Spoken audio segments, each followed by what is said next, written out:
Hi friends, ಹೇಮಶಿವ ವ್ಲಾಗ್ಸ್ಗೆ ಸ್ವಾಗತ. 160ನೇ episode ನುಡಿ ಬೆಳಗು ಗವಿಸಿದ್ದೇಶ್ವರ ಸ್ವಾಮೀಜಿ ಬರೆದಿರೋದು ಪ್ರಜಾವಾಣಿಯಲ್ಲಿ ಬಂದಿದೆ.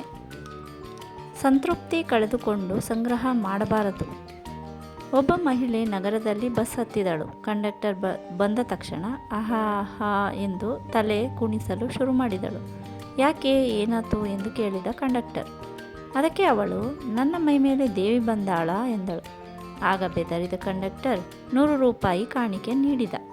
ಇದನ್ನು ಮತ್ತೊಂದು ಮುದುಕಿ ನೋಡುತ್ತಿದ್ದಳು. ಅವಳು ಹಳ್ಳಿ ಬಸ್ ಹತ್ತಿದಾಗ ಹೀಗೆಯೇ ಮಾಡಿದಳು. ಆದರೆ ಹಳ್ಳಿ ಬಸ್ಸಿನ ಕಂಡಕ್ಟರ್, ನಿನ್ನ ಮೈ ಮೇಲೆ ದೇವಿ ಬಂದಾಳ ಅಂದ್ರ 2 ಟಿಕೆಟ್ ತಗ, ಒಂದು ನಿನಗೆ ಇನ್ನೊಂದು ದೇವಿಗೆ ಅಂದ. ನನ್ನ ಮೈ ಮೇಲೆ ದೇವರು ಬರಬೇಕು, ಆದರೆ ಕಸಿದುಕೊಳ್ಳುವ ದೇವರು ಅಲ್ಲ. ಕೊಡೋ ದೇವರು ಬರಬೇಕು, ದುಡಿಯೋ ದೇವರು ಬರಬೇಕು. ಜೀವನದಲ್ಲಿ ಸಂಗ್ರಹ ಮಾಡಲೇಬಾರದೇನು? ಸಂಗ್ರಹ ಇಲ್ಲದೆ ಜೀವನ ಮಾಡುವುದು ಹೇಗೆ? ಇದಕ್ಕೆ ಋಷಿಗಳು ಹೇಳುತ್ತಾರೆ, ಸಂಗ್ರಹ ಅಲ್ಲ, ಪರಿಗ್ರಹ ಮಾಡಬೇಕು. ನಿನ್ನ ಜೀವನದ ಸಂತೃಪ್ತಿಯನ್ನು ಕಳೆದುಕೊಂಡು ಸಂಗ್ರಹ ಮಾಡಬೇಡ. ಹಾಗೆ ಮಾಡಿದರೆ ಅದು ಅಪರಿಗ್ರಹ ಎಂದರು. ಜೀವನದಲ್ಲಿ 2 ಮುಖ್ಯವಾದ ವಿಚಾರಗಳಿವೆ. ಒಂದು ಯಶಸ್ಸು, ಇನ್ನೊಂದು ಸಂತೃಪ್ತಿ.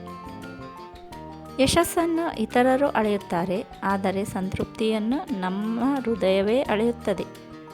ನಾವು ಯಶಸ್ಸಿನ ಹಿಂದೆ ಬಿದ್ದು ಸಂಗ್ರಹ ಮಾಡಲು ತೊಡಗಿದ್ದೇವೆ.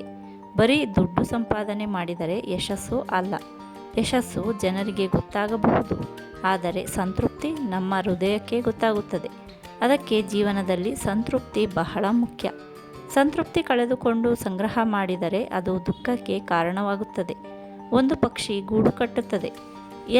ಎಲ್ಲೆಲ್ಲಿಂದಲೋ ಕಾಳುಗಳನ್ನು ಹಿಕ್ಕಿ ತರುತ್ತದೆ. ಮರಿಗಳಿಗೆ ತಿನ್ನಿಸುತ್ತದೆ. ಪಕ್ಷಿಗೆ ಗೂಡು ಮುಖ್ಯವಲ್ಲ, ಒಂದು ದಿನ ಹಾರಿ ಹೋಗುತ್ತದೆ. ಪಕ್ಷಿಗೆ ಮಕ್ಕಳು ಮುಖ್ಯ, ಬದುಕು ಮುಖ್ಯ. ಸಂಗ್ರಹ ಮುಖ್ಯವಲ್ಲ, ಬದುಕು ಮುಖ್ಯ ಎನ್ನುವುದನ್ನು ಮನುಷ್ಯ ತಿಳಿದುಕೊಳ್ಳಬೇಕು. ಸಂಗ್ರಹ ಹೆಚ್ಚಾಗಿರುವುದರಿಂದ ಬದುಕಿನ ಸಂತೃಪ್ತಿ ಕಳೆದು ಹೋಗಿದೆ. ಸಂಗ್ರಹ ಎಷ್ಟು ಬೇಕೋ ಅಷ್ಟು ಇರಬೇಕು. ನಿಮ್ಮ ಕಾಲಿನ ಅಳತೆಗೆ ತಕ್ಕ ಚಪ್ಪಲಿ ತೆಗೆದುಕೊಳ್ಳಬೇಕು. ನಾನು ಬಹಳ ಶ್ರೀಮಂತ ಇದ್ದೀನಿ ಅಂತ 10 ನಂಬರಿನ ಚಪ್ಪಲಿ ಬೇಕಾದರೆ 20 ನಂಬರಿನ ಚಪ್ಪಲಿ ತೆಗೆದುಕೊಳ್ಳಲು ಆಗದು. ಅಳತೆ ಎಷ್ಟು ಇತ್ತೋ ಅಷ್ಟೇ ಬನಿಯನ್ ತೆಗೆದುಕೊಳ್ಳುತ್ತೀರಿ. ತಲೆ ಇದ್ದಷ್ಟೇ ಟೊಪ್ಪಿಗೆ ಖರೀದಿ ಮಾಡ್ತೀರಿ. ಅಂದ ಮೇಲೆ ಹೊಟ್ಟೆ ಇದ್ದಷ್ಟೇ ಸಂಗ್ರಹ ಯಾಕೆ ಮಾಡಬಾರದು? ಮನುಷ್ಯನೇ ಇದನ್ನು ತಿಳಿದುಕೋ. ನಮ್ಮ ಹೊಟ್ಟೆ ಇರುವುದಾದರೂ ಎಷ್ಟು? ಅರ್ಧ ಅಡಿ ಅಷ್ಟೇ.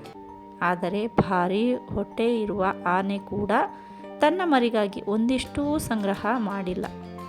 ಸಾಯುವ ಆಕಳು ತನ್ನ ಮರಿಗೆ ಬಣವಿ ಇಟ್ಟು ಸತ್ತಿಲ್ಲ.